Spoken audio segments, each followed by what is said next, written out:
If you had seen me that night walking in through the back patio doors of the Greer family estate, you might have thought I was just another late guest. Another former colleague or a distant niece, maybe. I wore a slate gray suit structured clean, nothing flashy. No name tag, no entourage.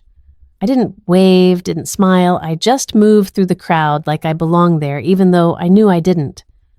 The house was lit up like a resort. Hanging lights crisscrossing the lawn-hired servers in black aprons weaving between tall cocktail tables, live jazz humming under the late summer air. They'd spared no expense. I counted at least 100 guests from the edge of the lawn, men in sports coats, women in pastel dresses, their laughter rising like smoke from a fire they'd all agreed to keep feeding. I spotted him near the head table, Warren Greer, my father, or the man who once let me believe he was. He was older now, his once steel posture softening into age, but his presence still dominated the space like an oak that refused to fall. He held court with ease, shaking hands, chuckling, pausing, just long enough to let people remember how much they owed him. No one noticed me at first, and I preferred it that way. I kept my eyes forward and one hand steady on the leather folder tucked under my arm. It was warm from the drive. The gold-stamped name on the front caught the light for a second, Warren A. Greer, but I angled it down and stepped closer to the bar. I didn't need a drink. I needed to breathe. A voice cut through the chatter, lifted by the microphone. "Ladies and gentlemen," it boomed familiar in its smugness. "If I could have your attention for just a moment." I turned toward the sound. Knox Ellery, my cousin, if you wanted to get technical. Dressed in navy with gold cufflinks, a glass of champagne in his hand, his smile already rehearsed. "I know this evening is about celebrating a career," he said, "but for those of us in the family, it's more than that. It's a moment to honor legacy." He gestured to Warren, a man who built not just a business, but a name. Guests clapped. I stayed still. Warren stepped forward, then his glass, already lifted, a sliver of red wine tilting with each breath. "Thank you, Knox," he said smoothly. "You've always known how to speak from the heart, even if you take after your mother's side." Laughter. Warren turned to the crowd, and for a second his eyes met mine. I didn't flinch. He didn't blink. "I see so many familiar faces tonight," he began. "Old friends, partners, even rivals. You've watched me build Greer Timber from a local operation to a statewide powerhouse. But none of it happened alone. I had support, blood sacrifice, true family by my side." More applause.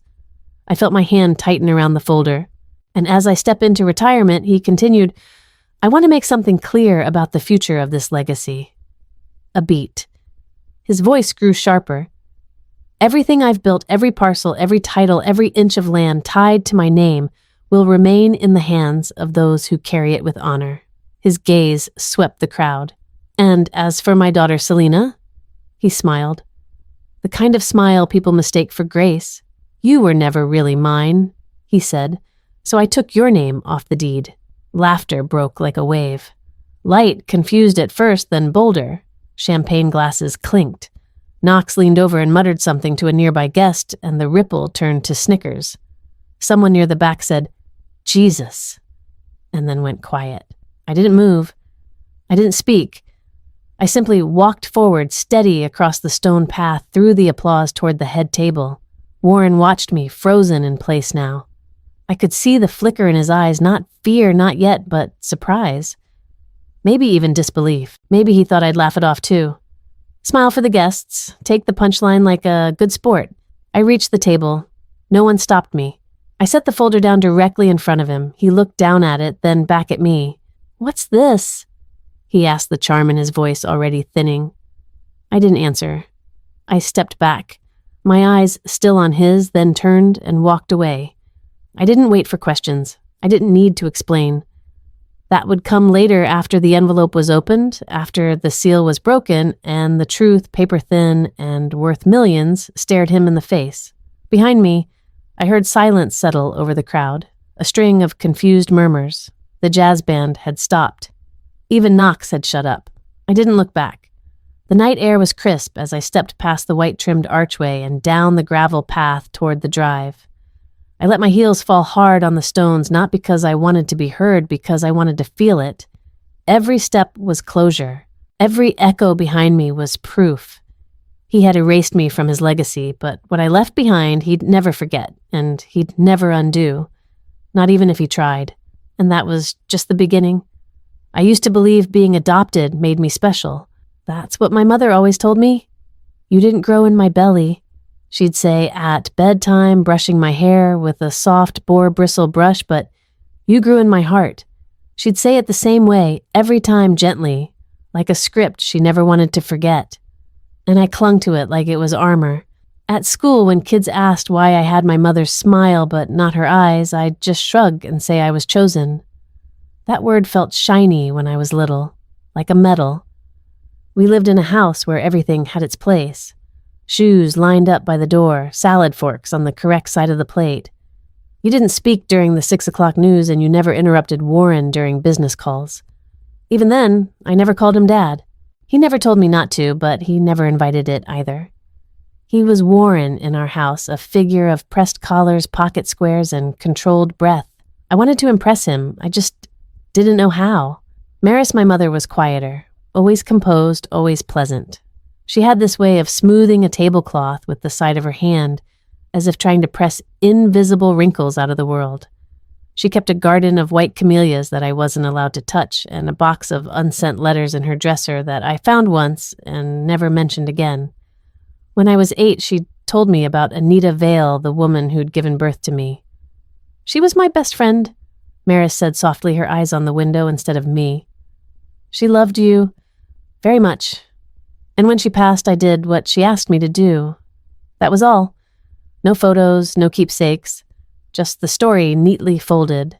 At 13, the word chosen stopped feeling like a crown and started feeling like a compromise. I was walking past Warren's study on a Sunday afternoon. He was on the phone door, cracked open just enough. I wasn't eavesdropping, not really, I just heard my name and froze. "No, she's not mine," he said, voice low but sharp. "She's not even blood. You can't pass down land to someone who doesn't carry the name properly." He paused, sighed. "It was a favor," Maris insisted. Something inside me folded then, quietly, like one of her linens. I didn't cry. I didn't push open the door or storm into the room like in a movie. I just kept walking, up the stairs, past the guest room, into my bedroom where everything was soft and pink and silent.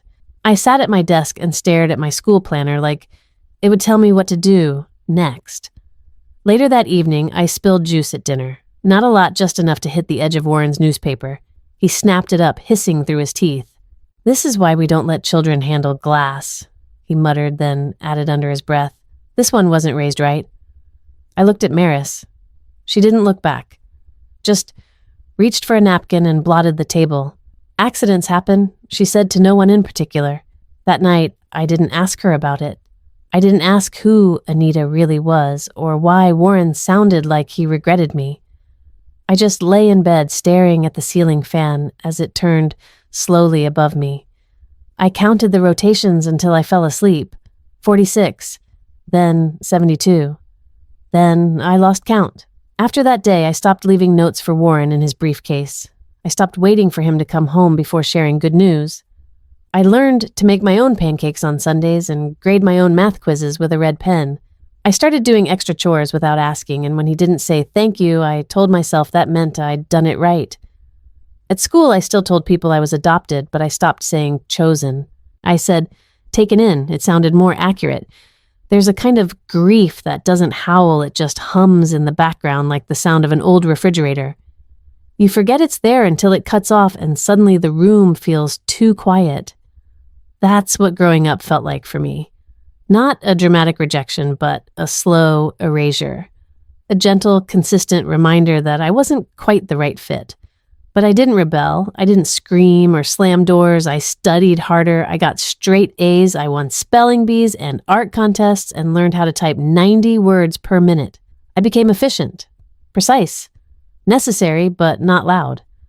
I thought maybe if I became useful enough, indispensable, even they'd forget I didn't come from them. But, of course, that's not how it works. Biology in that house was everything. Warren believed in bloodlines and birthrights and last names printed on iron gates. And me, I was just the daughter of someone else's story folded into theirs because Maris couldn't bear to leave me behind. I didn't hate her for it. I still don't, but I do remember how she looked at me when I told her I'd applied for a law scholarship out of state. There was no protest, no tears. She just pressed the folds out of a towel she was folding and said, "That's good, Selena. You've always been independent." That was her way of saying goodbye. I was 17 when I learned that legacy in the Greer household had nothing to do with merit and everything to do with blood. Knox arrived in mid-June dragging his duffel bag across the tile entryway like he owned the place. He'd just been expelled from his third prep school in as many years. Disruptive behavior and academic non-compliance. The letter said, though no one dared say that out loud in our home. Instead, Maris cooked his favorite meals. Warren poured him brandy when no one was looking and I was told to move my books off the guest room desk so he could settle in. He wasn't even technically my cousin. Knox was the son of Warren's sister Cecily, a woman I hadn't seen in nearly a decade. She lived in Connecticut and sent birthday cards with the wrong birth date. But the way Warren looked at him, you'd think Knox was the prodigal son himself. At dinner, he'd lean back in his chair, recounting fights with professors like war stories, bragging about the older girls he met at his last boarding school. "She was 21 and obsessed with me," he said, once grinning as if that were something to be proud of. Maris gave a tight smile. Warren chuckled. I excused myself early. I was in the mudroom organizing the filing cabinet where Maris kept estate paperwork when I saw it. An envelope with bold black lettering across the top, Greer property, transfer of ownership. I wouldn't have opened it, but it wasn't sealed. It wasn't even hidden. I pulled out the document and scanned the names, my stomach tightening with every line. Knox, Ellery, grantee, Warren Greer, grantor. The property in question, Greer Hollow, 14.7 acres of redwood-covered land, bordering Lake Ocwen. It was the same land Warren had once walked me through when I was 10, pointing at tree lines and saying, "This'll be worth triple in 20 years. That's when you know you've built something lasting." Now, it was being signed over to a boy who left his wet towel on the kitchen floor and laughed at his own jokes before anyone else could. I put the document back closed, the drawer slowly, and stood there in the stillness of that room listening to the sound of Knox laughing from the living room. It wasn't a sound that belonged in that house, but it had made itself at home anyway. Later that week, Warren brought it up like it was nothing. We were standing by the back fence, the sun low and warm, and he was sipping coffee from a Greer timber mug. "I'm transferring the estate," he said. "The Hollow." I didn't look at him. To Knox. "It's legacy land." "Family land," he replied. "It should go to someone who will carry it forward." I turned then. "What does that mean?" He didn't hesitate. "You're not legacy, Selena?"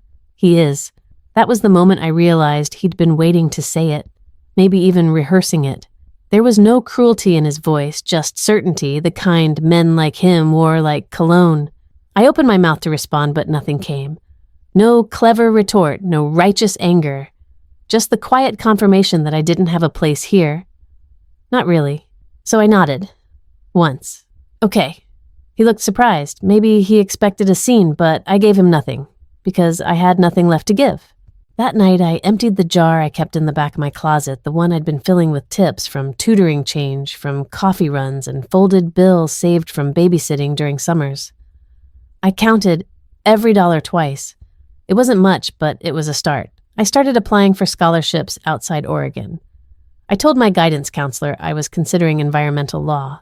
"You'd be good at that," she said, without knowing why I needed to be. I looked into state schools with strong legal aid programs and wrote my application essays late into the night, careful not to let the desk lamp wake Knox, who was now occupying the room next to mine, playing video games with the volume too high. I began drafting a sketch of a house I might build one day. Not grand, not flashy, just something mine.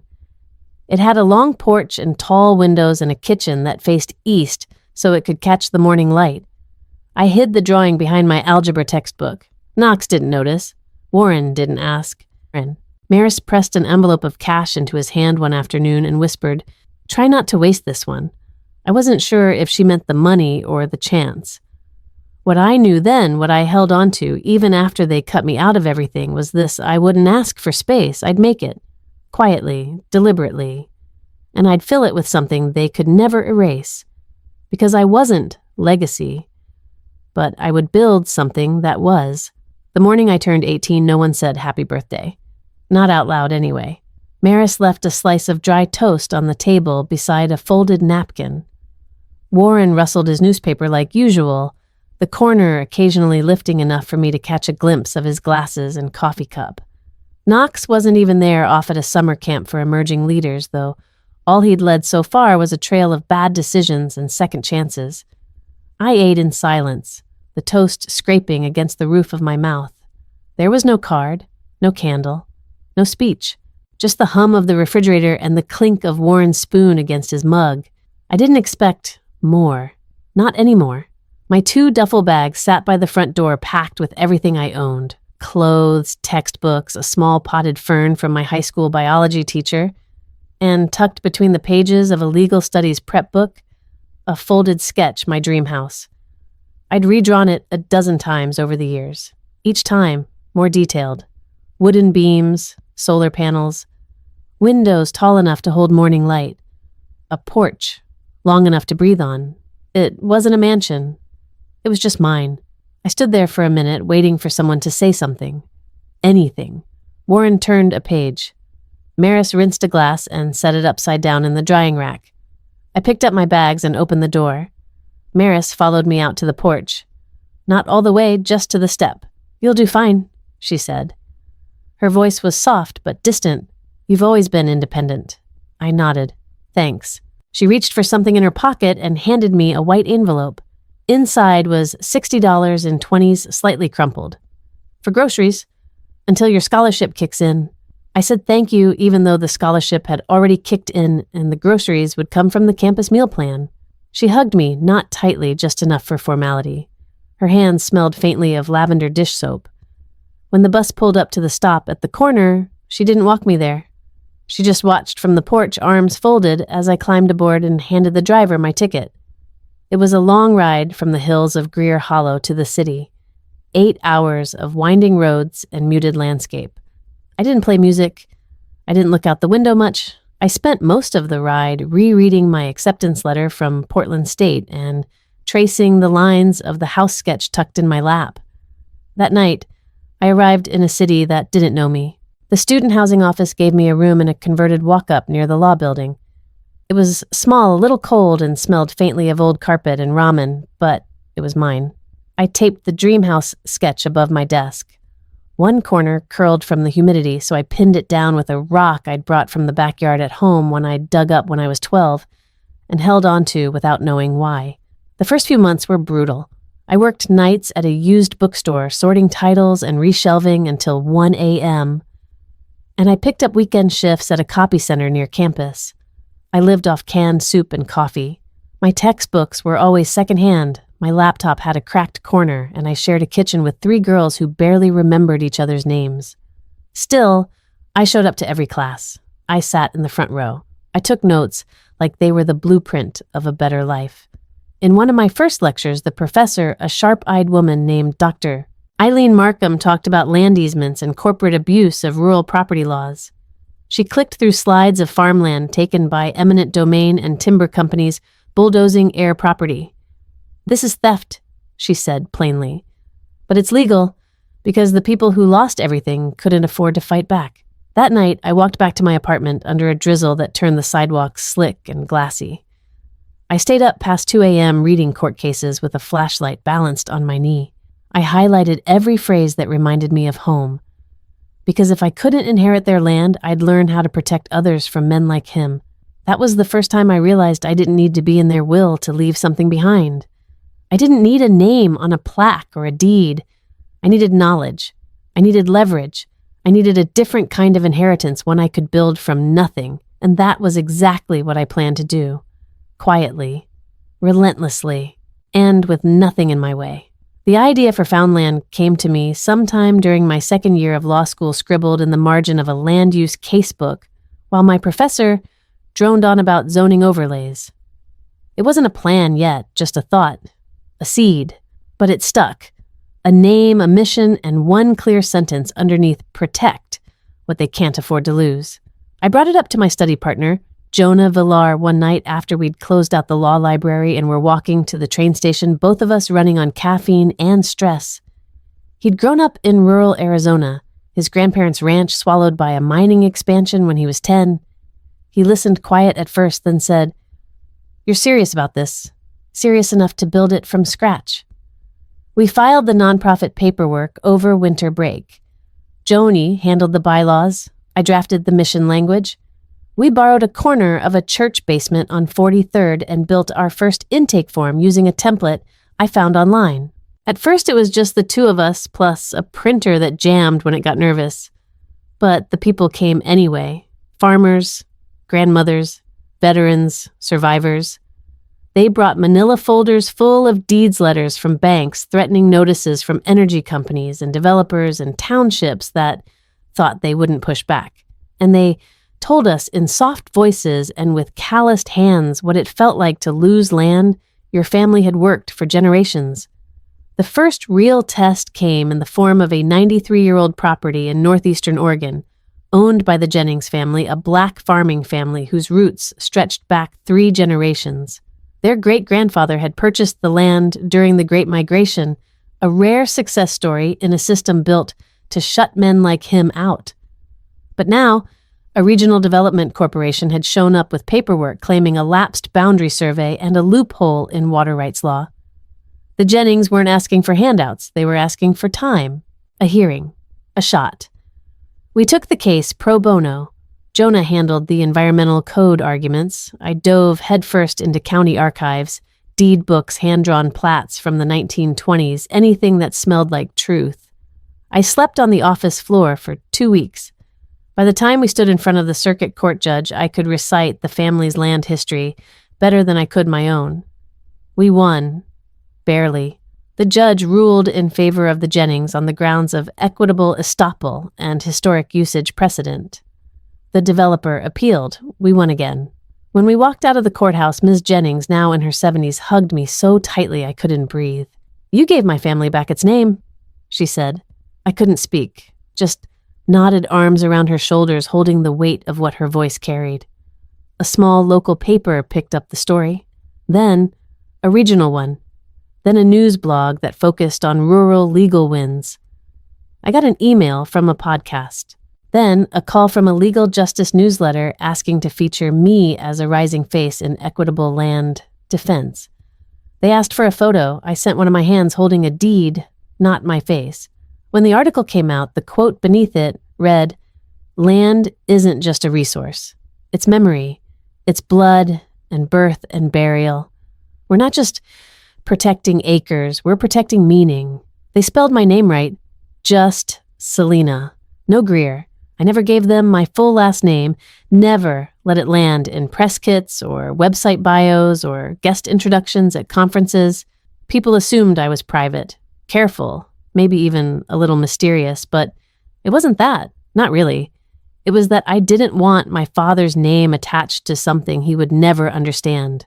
Greer meant land, yes, but land taken, consumed, commodified. My work was the opposite. It was reclamation, rebuilding, putting hands back on soil they were born to hold. My name wasn't needed to prove I came from that lineage. In truth, I didn't. I was building something else entirely. Jonah joked once that we should buy matching office mugs that said Land Warriors. I told him he'd have to earn that title. He laughed, but I meant it. This wasn't war exactly, but it wasn't peace either. It was something in between a fight to preserve the quiet corners of people's histories before they were plowed over by money and convenience. By our 3rd year, we had a part-time paralegal, a case manager, and a client wait list 4 months long. We moved out of the church basement and into a small space above a bike repair shop where the ceiling leaked on Tuesdays and the floorboards creaked like stage actors. But it was ours. And more importantly, it mattered. Still, I didn't tell anyone back home. No calls, no emails, no updates. I hadn't spoken to Warren or Maris since I left, and I planned to keep it that way. Some names, once erased, are better left unwritten. It started with a missing boundary line on a land parcel in Lake County. A retired couple, Ernie and Lydia Hawthorne, had come into the office with a battered manila envelope and questions about a fence that wasn't where the surveyor said it should be. It should have been a routine review. Look at the title, History Cross-Check Plot Records, Recommend a Surveyor. But nothing in this job ever stayed routine for long. I was sifting through the county's digitized archive, pulling historical property records on the old Greer tract, a section I hadn't looked at in over a decade when a familiar address popped up. Parcel 74B, Greer Hollow Ridge. The same acreage that sat at the edge of our old estate, the one Warren had always treated like sacred ground. But what stopped me wasn't the land.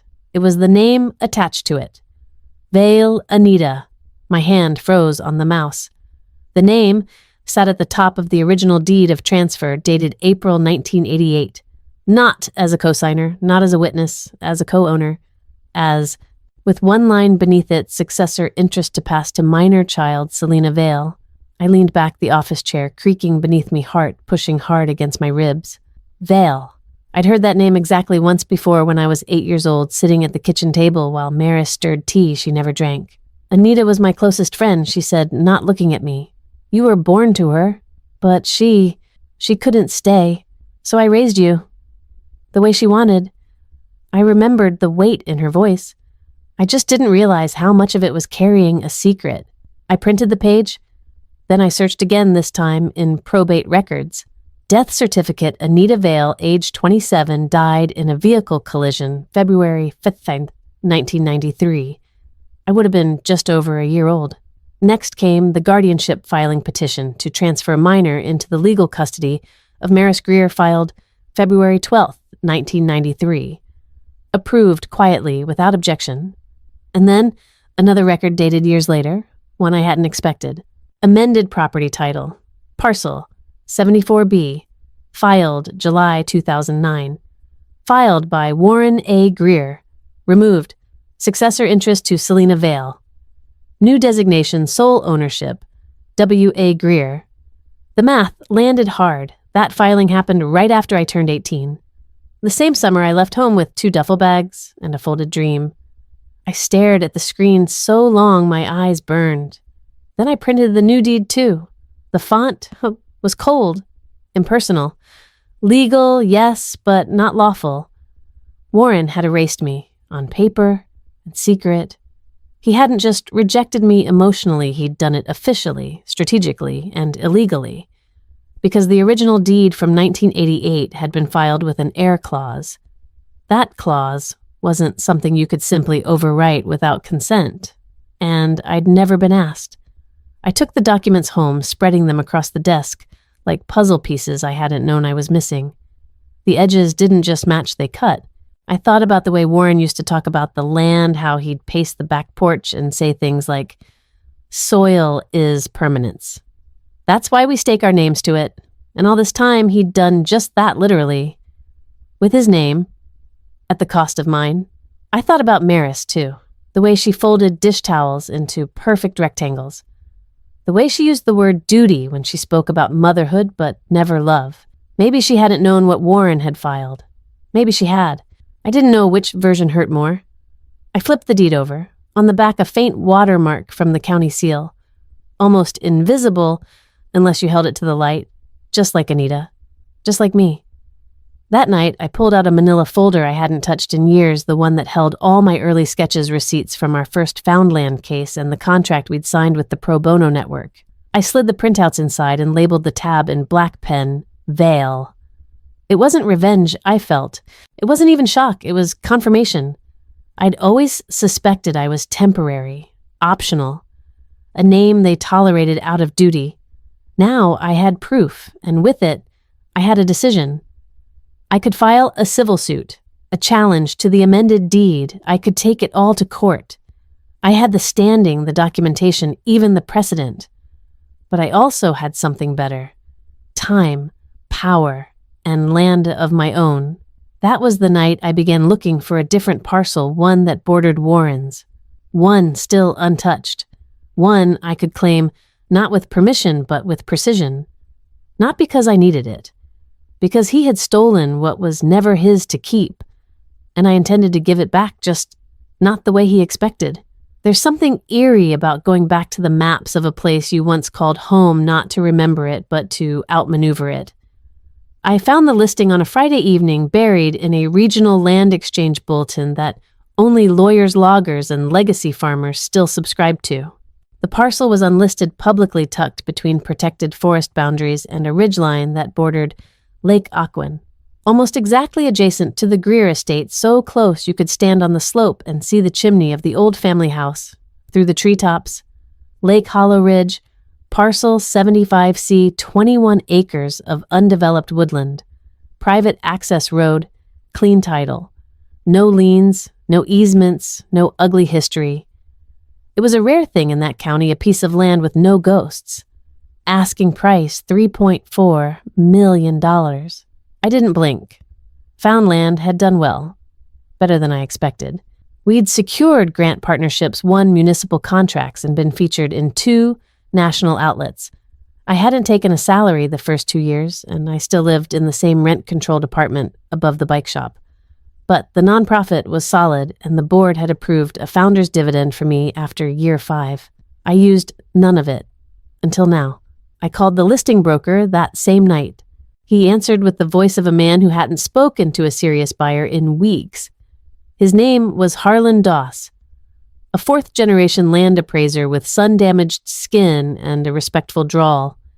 He didn't recognize my name, and I didn't offer any family connection, just cash and credentials.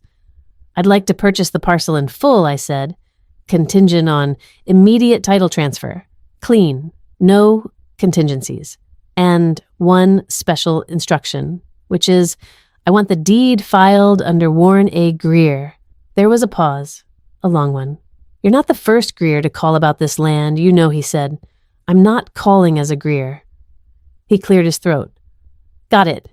We closed in 2 weeks. I wired the funds from a secured account under my own firm. The county clerk confirmed the title transfer, 3 days later, stamped and filed with the usual dry precision. The legal description was sterile, but the symbolism was loud. To Warren A. Greer. Gift transfer. Private transaction. No encumbrances. I didn't include a letter, no message, no catch, just a leather folder embossed in gold with his name, and inside the full title packet, the survey map, the coordinates, and the legal transfer statement. A gift. At least, that's how it would look. Jonah, who'd been watching me work on this quietly from the sidelines, raised an eyebrow when I told him. You sure you don't want to file a suit instead? He asked. You've got him on the hook. That 2009 deed's a mess. He broke every clause of the original trust. I don't want a court case, I said. He leaned back, arms crossed. Then what do you want? I thought about that for a moment. Not in the way you search for the right words, but in the way you test the ones you already know. I want him to hold something he never deserved and feel it slip through his fingers. Jonah didn't ask again. A week after the transfer was complete, I had the leather folder sealed and couriered to the Greer timber offices with no return address. I tracked the delivery from my office computer, saw the signature confirmation. It was Warren's. I imagined him reading the title page, seeing his own name perfectly typeset across a piece of land he never pursued. I imagined the way he'd straighten in his chair, maybe thinking it was a mistake at first, a clerical error, and then realizing it was deliberate, generous, even elegant. That's what would bother him most. It wasn't a fight. It was a gift. No courtroom, no press, no spectacle. Just me, handing him exactly what he valued most, land clean and full of potential, without asking for credit or thanks. I knew how his mind worked. I'd watched him draw lines in sand and call it property. I'd watched him shake hands over boardroom tables and call it power. I wanted him to feel the weight of a deed that arrived with no conditions and then wonder what kind of person gives something like that away. And more importantly, what kind of person walks away before it's opened? The land itself wasn't even the point. It could have been any forest, any view, but this one Lake Hollow Ridge held the precise kind of silence I needed. It whispered along the boundary of a legacy I had been written out of, and now it carried his name by my hand. He wouldn't know what to do with it. Not right away, not fully. He'd sit with it, study it, maybe even admire it. And then, one day, he'd understand. The gift wasn't the land, it was the choice. And what came next? That would be mine too. The message came through at 11:42 p.m., just as I was reviewing lease language for a youth housing development in Coos Bay. I almost didn't check it, my phone was face down, and I'd trained myself not to respond to distractions after 10. But the name caught my eye. Alina Cray. We'd been in the same undergrad housing law seminar. She once borrowed my notes for a midterm and returned them with a post-it that said, "You should teach this." We hadn't spoken in 6 years. Her text was short. "Hey, just saw your dad's face on a press release. Big retirement gala coming up. Fancy venue. Your cousin's speaking. Thought you'd want to know." I stared at the screen, read it again, then locked my phone and pushed it aside. I didn't respond.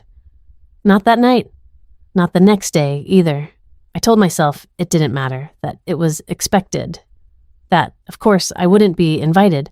Why would I be? I was the paper-thin omission in their carefully printed narrative. Warren would want the photos to look clean, the story to sound seamless. 65 years of wisdom, 3 decades of growth, a legacy now handed to Knox with a smile and a speech. Still, the thought stuck, like dust in the hinge of a door, small, but you feel it every time it opens. I imagined the setting without meaning to. The Greer estate lawn trimmed with military precision servers and black vests, champagne flutes catching the light just right. The same white pergola they used for summer parties when I was a child. The patio, where I once fell and skinned both knees only to be told not to cry in front of guests. Warren would stand under that pergola again, drink in hand, delivering his final toast. Maris would be in pale green pearls at her throat. Knox would give some performative speech about duty and bloodlines and the future of Greer timber. Guests would nod along, smile politely, clap on cue. And no one would ask about the daughter who wasn't there. It wasn't the exclusion that hurt, it was the erasure, the deliberate absence, the way they built a whole event, an entire mythology without a space for me. That's when the thought came, sharp and sudden. What if I showed up not for drama, not for confrontation, but to leave something behind? I wasn't angry. I wasn't even curious, but I was ready. The envelope was still in my desk drawer. The deed to Lake Hollow Ridge signed sealed his name printed in gold on the leather folder. I hadn't delivered it yet. I'd waited unsure of timing, unsure of what I wanted it to mean, but now the occasion had been chosen for me. Not as an invitation, as a stage.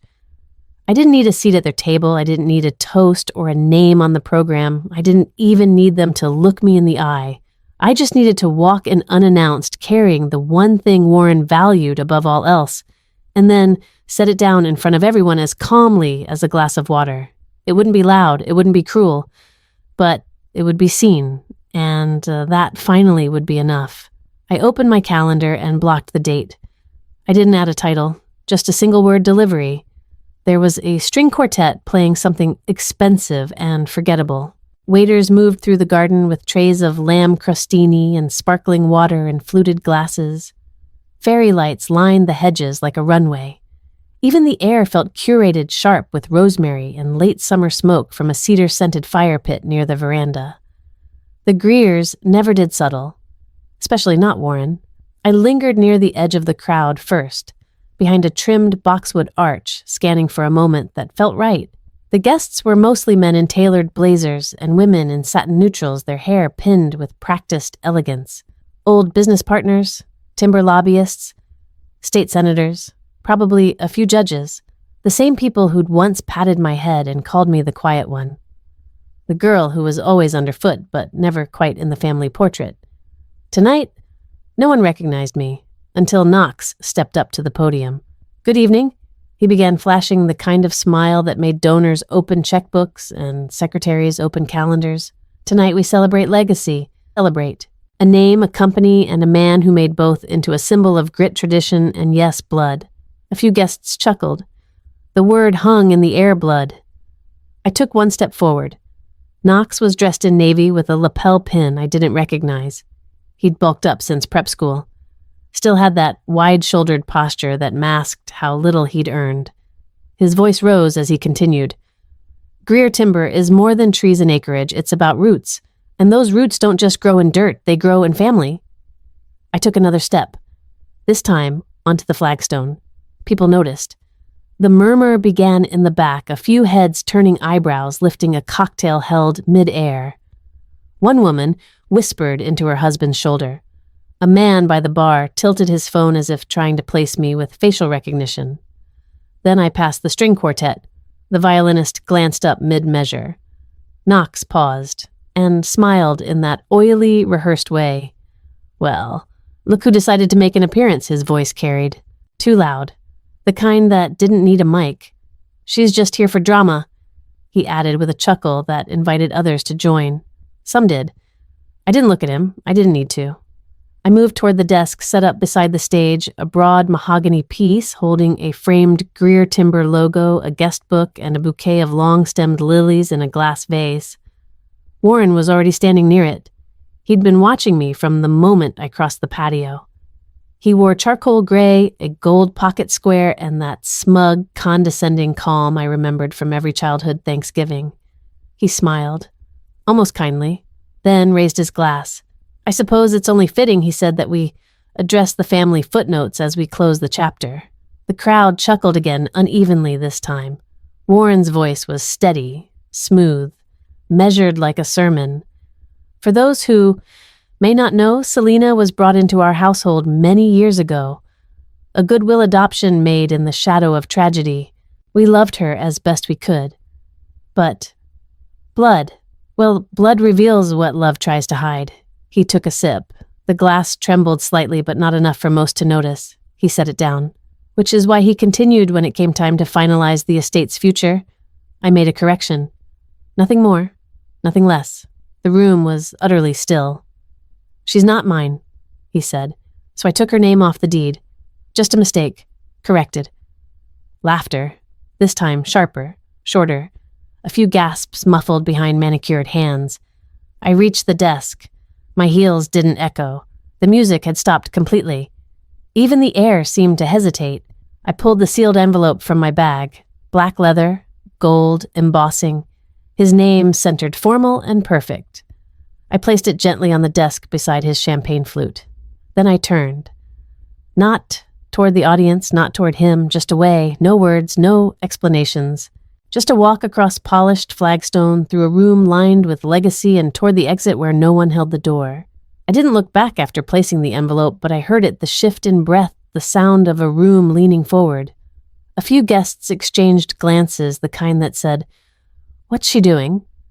Warren's fingers hovered over the leather. For a second, he didn't move. Maybe he thought it was a stunt. Maybe he thought it was empty. But I knew him. He couldn't help himself. He opened it.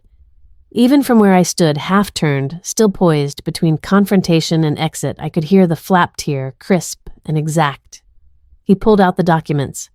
One, then two. A notary seal caught the light, then his name, Warren Elias Greer, centered, capitalized.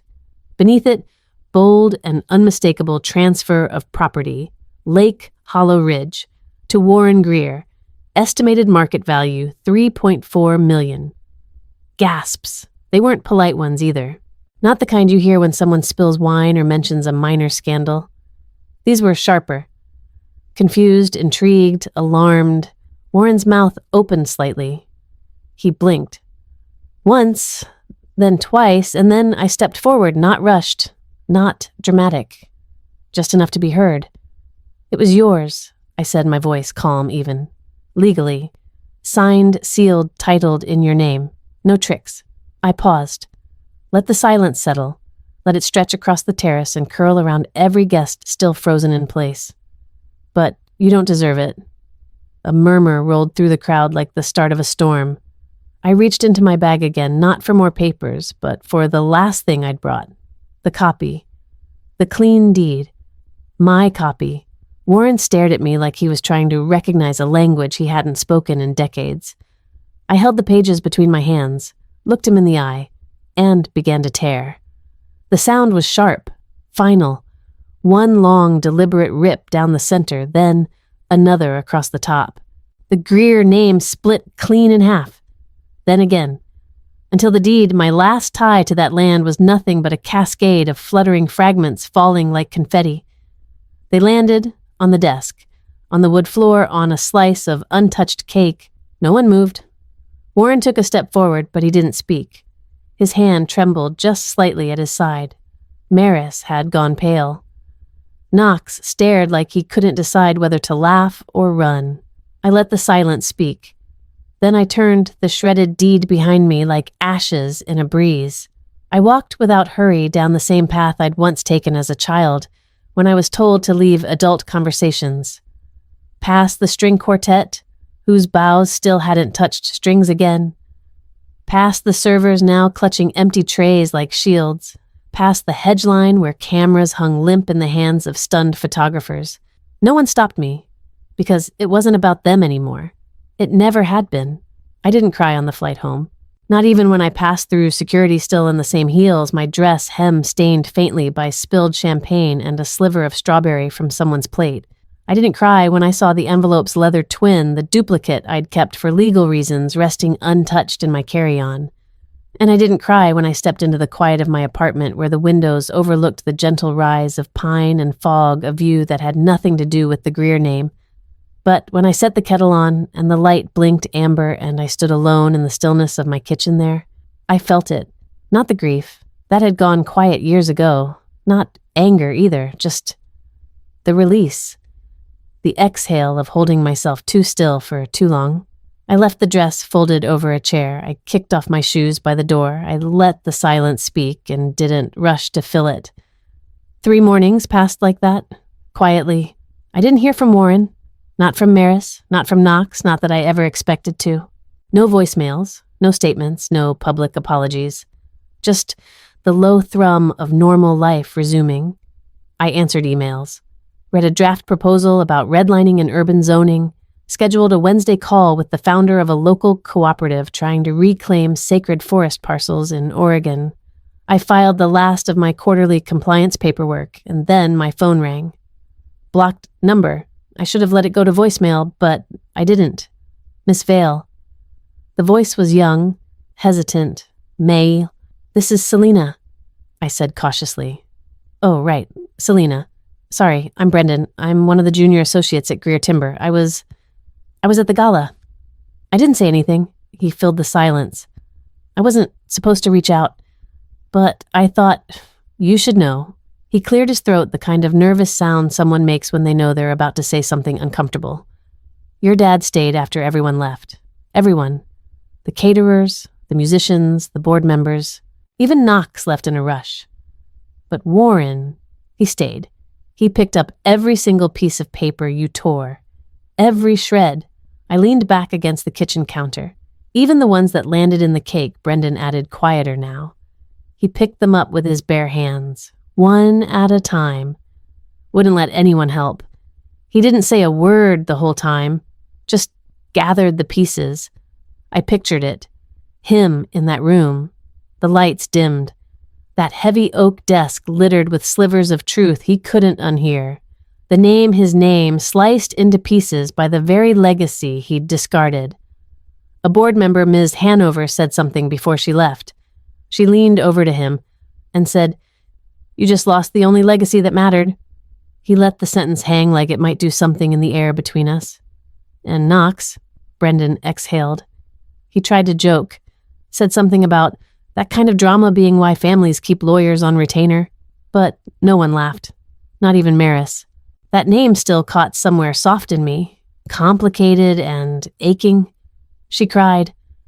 Brendan continued, not loud, but she stood by the garden door, whispering, we didn't know, like she was trying to convince herself, or maybe undo it. I swallowed mouth dry. There's talk around the board, he added quickly. Quiet talk, about what he did, about how you tore that deed. Some think it was a statement. Others think it was a warning. It was the truth, I said softly. He paused. Yeah, that's what it felt like. I didn't need more. I wasn't looking for closure from any of them. But something in the way Brendan spoke, hesitant but honest, left a trace of warmth. Like someone in the next room had turned on a light and didn't close the door. Thank you for calling, I said. He seemed surprised. "You're welcome. I just thought, you deserve to know. When the line went dead, I stayed where I was. The kettle light had long since turned off the water inside cool. Outside, wind brushed past my balcony, rustling the old chime I'd never replaced. It clanged once clumsy and offbeat before quieting again. Echoes.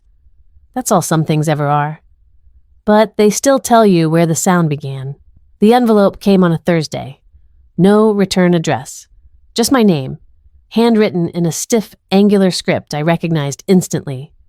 It had always looked the same on birthday cards, utility checks, the bottom of stiff memos tacked to the fridge in my teens. Take the trash out. W. I turned it over. Cream paper. A subtle watermark in the corner. The kind of stationery people used when they wanted to seem important without saying anything. I didn't open it right away. It sat on the table while I made coffee. Sat while I responded to a client's zoning request about a water rights dispute. Sat while the sun moved across the living room, warming the floor where my dog used to nap before he passed last winter. It wasn't fear that kept me from tearing it open. It was something slower, warier. I'd learned the hard way that words once read couldn't be unread. They stayed. Not always where you wanted them. Sometimes behind your ribs. But late that evening, with nothing left humming in the house but the fridge and my own breath, I slid it open with the edge of a penknife and unfolded the paper. No greeting. No, dear Selena. Just words, heavy ones. Words that sounded like they cost him something to write, though not enough to change who he'd been. I don't expect forgiveness, but I need you to know something. You were the only thing in this family that could have lasted. You didn't chase a name, you built one, and I failed to see it. I failed you. I won't ask for anything more than that acknowledgement. But know that I see it now. Warren, that was it. Just Warren, not dad, not father, not even a half-hearted love. Just a man signing his name like that could untangle what came before. I read it twice. The first time, quickly skimming the surface. The second time, slowly pausing between each line like the spaces were doing more work than the sentences. And then, I folded it once carefully and walked to the back room where I kept the older things. Things from another version of myself, sketches of rooftops and porches, cross-sections of homes that never got built. A map I drew once of the kind of house I thought I'd live in when I was 10. A place full of tall windows, soft walls, and names that didn't hurt when spoken aloud. I slid the letter behind the sketch labeled South Window, Facing Pines. It didn't belong in the trash, but it didn't belong on display either. Some things didn't need to be reread. They just needed to be acknowledged once, like a door you close without slamming, like an echo that fades once you stop speaking into it. That night, I didn't dream about the house on Greer land. I didn't picture Warren's face or Maris standing quiet in the corner of a room full of ghosts. I didn't think about Knox or the laughter that followed the toast that stripped me bare in front of strangers. Instead, I slept. For the first time in years, the kind of sleep that doesn't brace itself. The kind that arrives when you're no longer waiting for someone else to see you. The papers were signed on a Wednesday morning. Rain tapped the tin edge of the temporary office trailer, steady and soft as if blessing the ground. I held the deed in my hands, not to a legacy I'd inherited, but one I had built from ash and absence. Lake Hollow Ridge. The same land Warren once claimed by default, the same ridge he believed he could control with a signature and a smile. It now bore a new name in full legal ink, the Vale Center for Land Stewardship and Community Healing. I didn't cry. I didn't even smile. What I felt was older than joy, something like breath returning after a long, silent winter. The first structure we raised was a greenhouse, not an office, not a hall. Just a humble arch of repurposed cedar and thermal glass panels nestled against the rise where the lake curved. That greenhouse wasn't designed for produce. It was for seeds, long-forgotten native herbs, wildflowers, medicinal roots, everything that could grow quiet and strong if given space. The second greenhouse went up 2 weeks later, built by the hands of women from our restorative job training program, single mothers, former inmates, displaced land workers, and foster youth aged out of the system. They picked the name themselves, The Root House. A woman named Leah, a survivor of generational eviction, oversaw its irrigation system. She cried the first time she turned the water on, and it ran clear. My grandma had a place like this, she whispered before the bank took it. I didn't ask for details. Some stories bloom better when left to the soil. We didn't plaster plaques or issue press releases. What we did was walk the ridge with teenagers who'd never touched real earth. We handed them spades and let them name their own trees. One of those teens was Maddie, 12 tiny all eyes. She arrived one afternoon in a van from a transitional housing program. She didn't speak much that first week, but she always showed up for sunrise chores. One morning, as we walked the southern trail, she asked, "Is all this really yours?" I thought for a long moment before answering. The fog was lifting over the lake, revealing a shoreline I used to imagine in pencil sketches at 19, alone in a dorm room with no birthday calls and a part-time job shelving books at midnight. "It's ours," I told her quietly, "but only because someone like me once imagined it for someone like you." Maddie didn't smile, but she reached down, picked up a pine cone, and held it like something precious. Later that week, I walked the far edge of the property just close enough to glimpse the new fencing around the old Greer estate. It was higher now, silver-topped, like they were bracing for something. But nothing stirred beyond the trees. Just silence. I turned away. Back at the center, I knelt beneath the western arch and planted a row of marigolds, my mother's flower. Not Maris. The other one. The first one. Anita. No one said anything when they saw the marker stone later that day. Just a single bronze plaque at the base of the path, Anita Vale Grove, for those planted but never claimed. The next week, we broke ground on the main hall. We held no ribbon cutting, no speeches, just shared labor, shovels, dust, a playlist someone made with old folk songs, and 2 Dolly Parton tracks. On the first night the roof was finished, I stayed behind and watched the sun sink behind the ridge. It caught the lake in gold, then deep orange, then something nearly purple. Knox wouldn't know the name of that color. Warren wouldn't stop to see it, but I did. The Vale Center was more than sanctuary.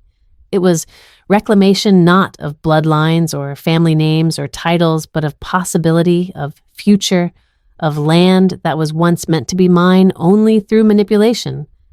Now it was open to all who never had the chance to dream it, and for the first time in a long, long while, I felt at home.